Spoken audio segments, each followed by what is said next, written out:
And good morning, Hoosier Nation, and welcome to another catch-up edition of Hoosier Morning After. This is Hoosier Morning After Maryland and Nebraska. After two games that we missed to cover for you here on Hoosier Morning After, your Indiana Hoosiers now, currently, as we stand today, it is Monday, the 12th day of the new year, 2026. How you doing on writing the date? How many times have you written 25 instead of 26? I think I'm 0 for 2 right now on writing that easily. Luckily, the 5s turn quickly into 6s, so not an easy correction this year for us. But anyways, your Indiana Hoosiers now on the record of 12-4 on the season, 3-2 in the Big Ten.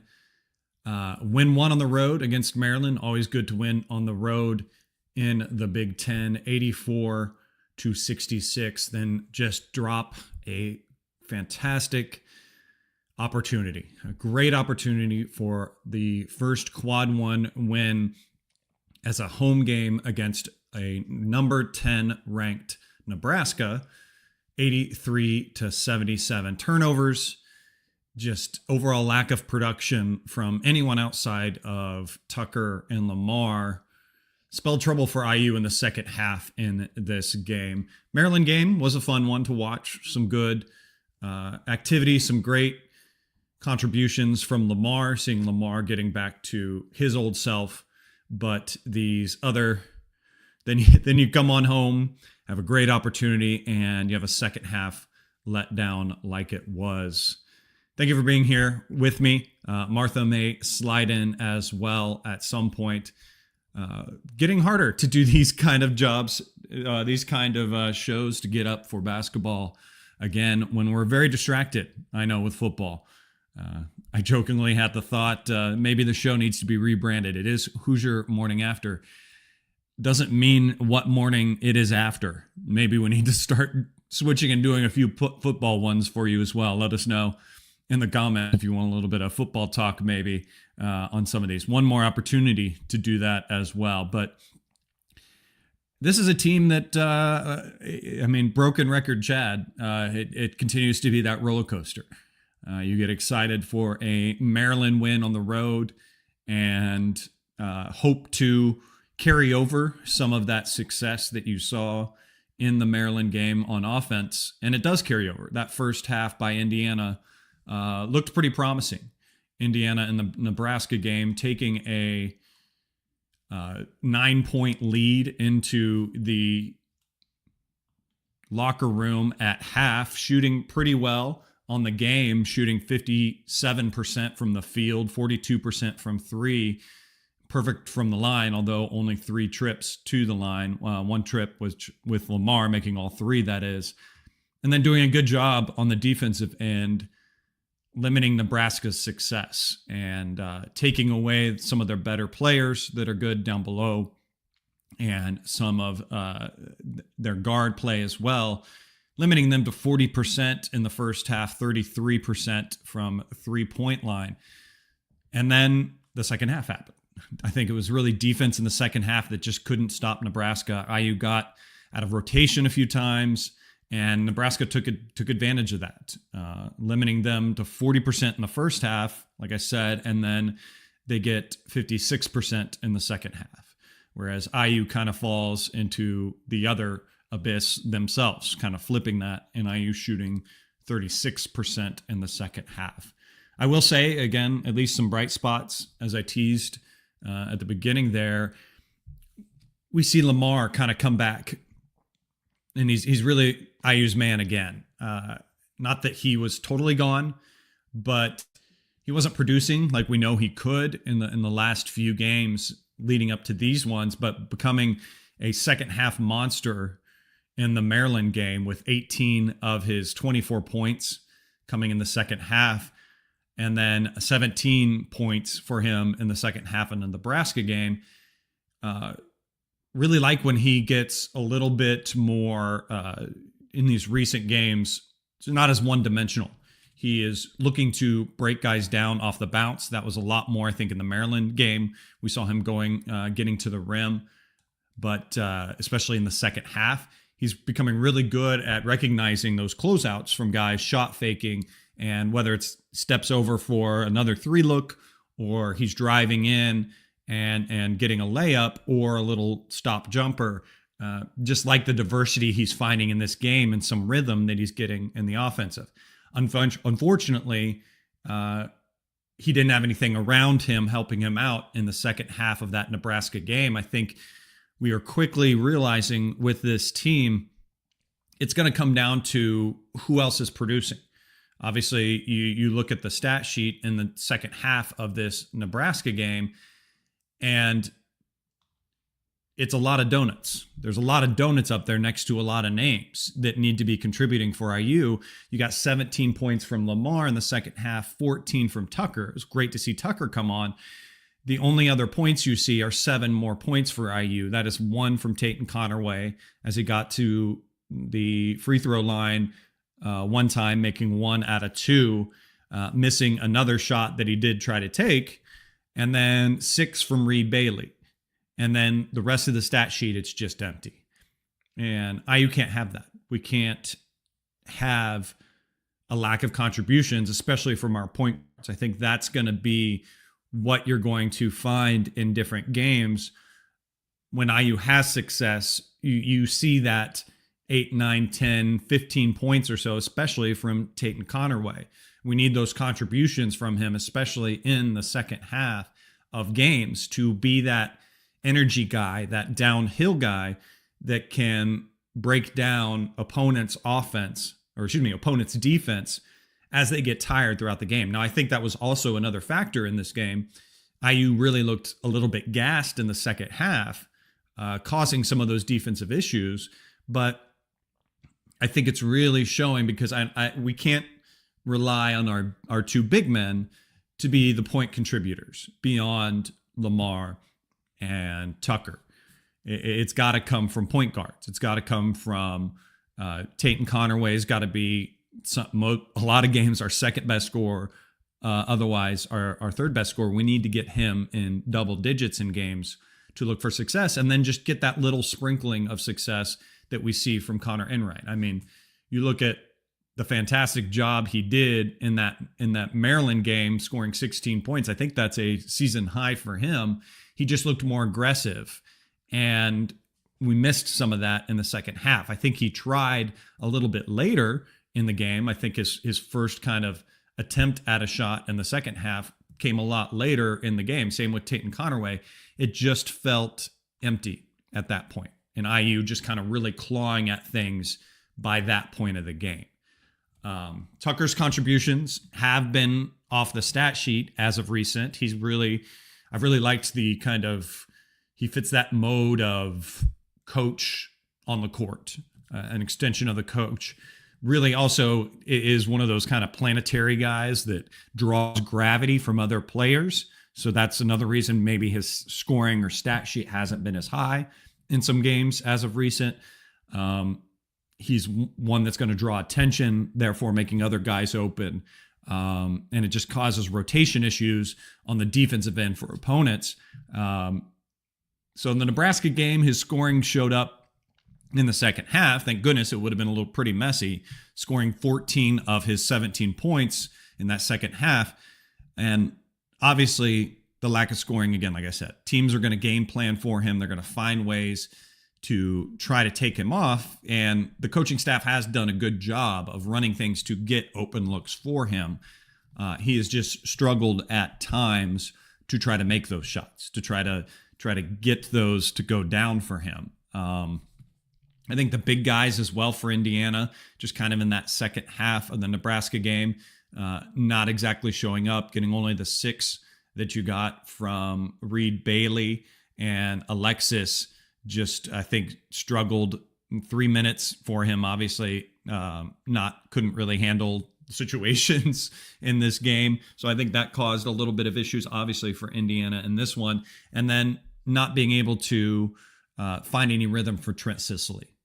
Trent, I think, is that extra kind of spice on top of the steak after it's done cooking. You get Lamar and you get Tucker and you get Tatum to kind of get going. And then teams are kind of looking at those guys. And then you get Trent Sicily, where he can slide in and have games like he did a couple games ago, where he had that little 10-point scoring run in the middle of the second half. He can be kind of that little contributor off the bench, that little energy guy, and just haven't seen it from him of recent. And I think some of the bigger size and veteran players is where he's going to struggle as the season goes on, trying to find a niche for himself or a situation where he can contribute. So again, it's tough to look at these two games because you see a fun game to watch in the Maryland game. I would say three fun halves of Indiana basketball to watch, and then one half that just kind of makes you want to turn it off. Frustrates you with everything else going on in the IU athletic sphere. It's hard to not turn that off. It's hard to try to pay attention and find the interest, honestly. I mean, you're preaching to the choir in that. It's tough to get up and podcast and talk about that to you guys. So I want to stay positive as best I can, obviously. If you rewind back to last year, I try to be that hope guy for this program. I try to be hopeful in the future and everything that's going on. And I don't want to get into that doom and gloom hope situation as well, because again, I think it's just the roller coaster that this team is going to be for Indiana. That's going to have some ups and downs. And these two games show that. And it is just where we sit with this program, with the talent that we have. And I think that the coaching staff is doing their best to try to maximize what they can get out of these guys. And we are going to hit walls like this. And it just feels weird, obviously. It's the twilight zone to be talking about a Nebraska team in basketball that's this good.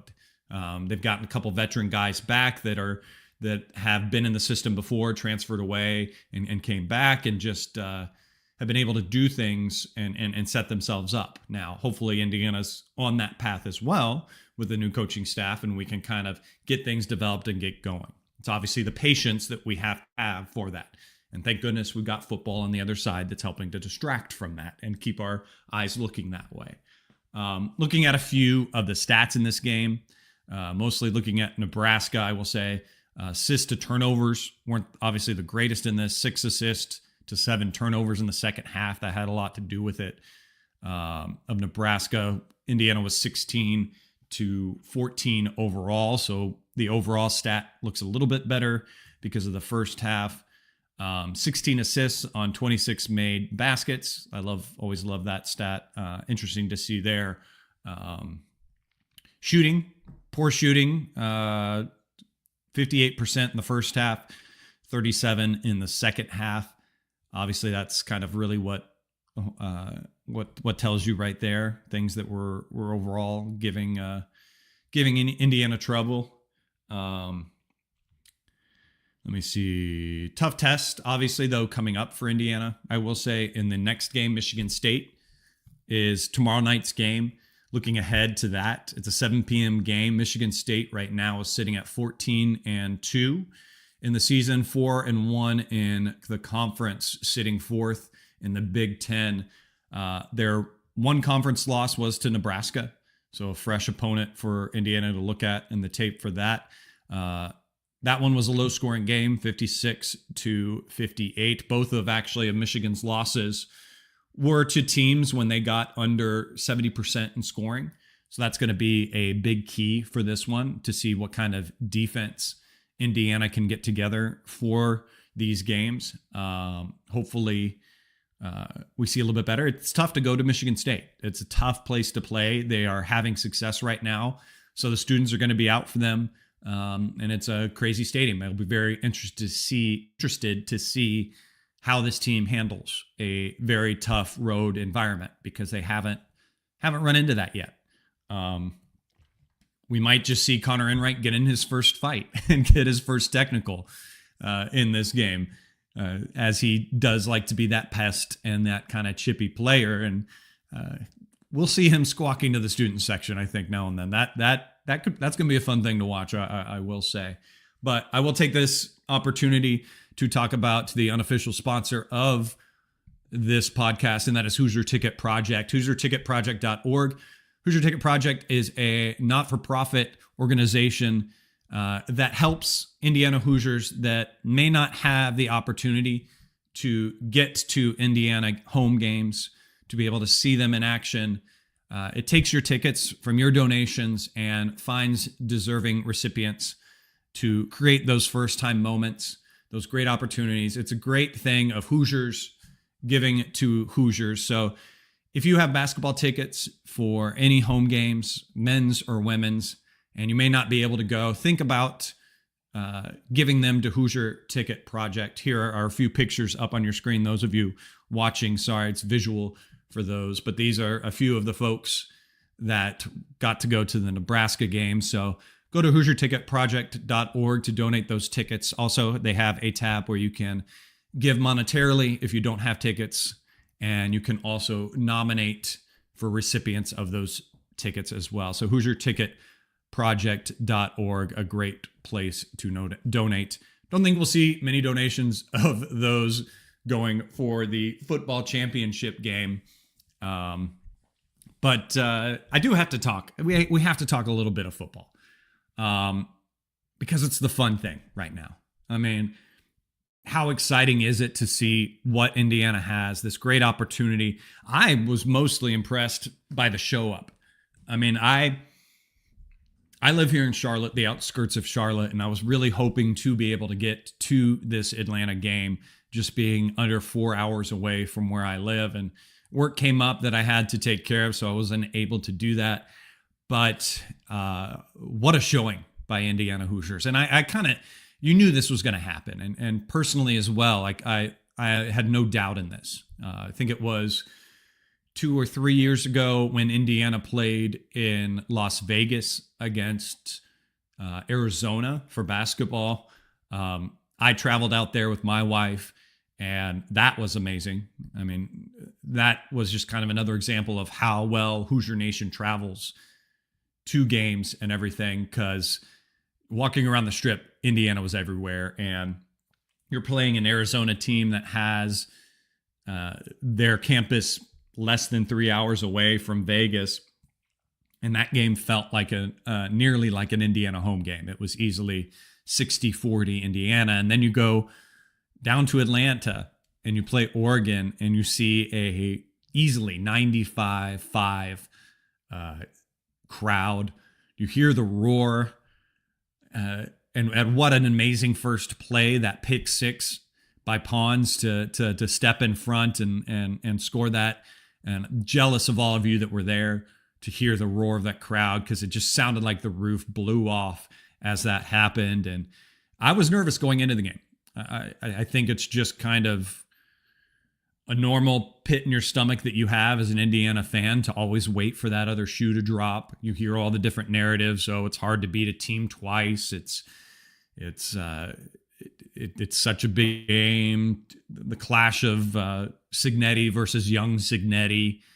And so I was nervous going into it. And then you have that play and you're like, oh, great. Here we go. Maybe it's not. And calms you a little bit, gets everything excited. And then Oregon goes down and has that first opening drive. And then you're like, okay, we're going to be trading points in this game. Indiana gets the ball and goes down on a perfect drive themselves. And then the mistakes by Oregon happen. The stops on the defensive end. And it just is a fun ride from there. So exciting to see what this team is doing and watching it as well. And my daughter's been getting to become a fan recently, so she's really been enjoying watching games with me and everything. And that's so fun to watch and be a part of and see that fandom get ignited in your child. So we're so excited. I'm actually leaving on Thursday to drive down to Miami. I'm going down for a wedding. I was always going to be down there this weekend, and as luck would have it, they make it to the game. I was nervous to share this fact with you guys on the podcast because I didn't want to jinx it again. That hesitation as an Indiana fan to not say things before they come, but as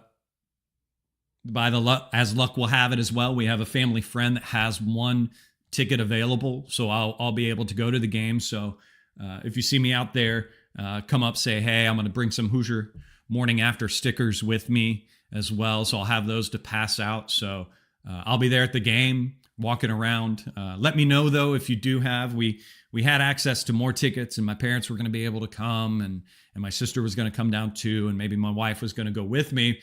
But sadly, 5 tickets that we had available quickly dwindled down just to 1 being able to go. So if you're an alumni and you have some tickets at face value, I will say that secondhand market is crazy.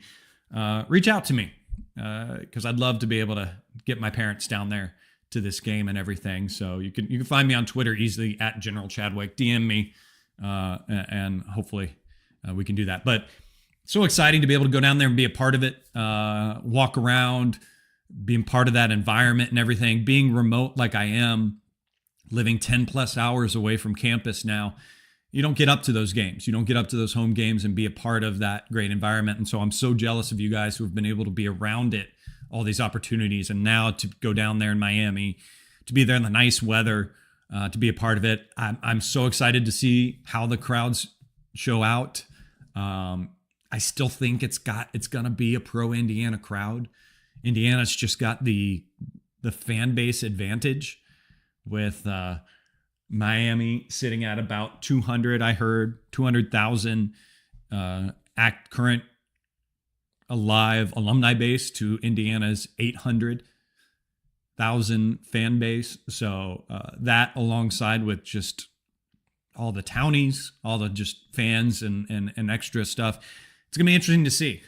So here we go, guys. I'm not going to put any predictions. I'm not a prediction guy. I'm not going to put that video out there saying we're going to dominate them or anything like that. There's been plenty of people that like to do those types of videos and everything. And I'm not going to be your bookmark, Miami fans. So we'll just see. I just hope it's a competitive game. I hope it's a fun one. I know the coaching staff's going to get these guys ready for it. They're going to get them up for it. They're planning, they're drilling things right now.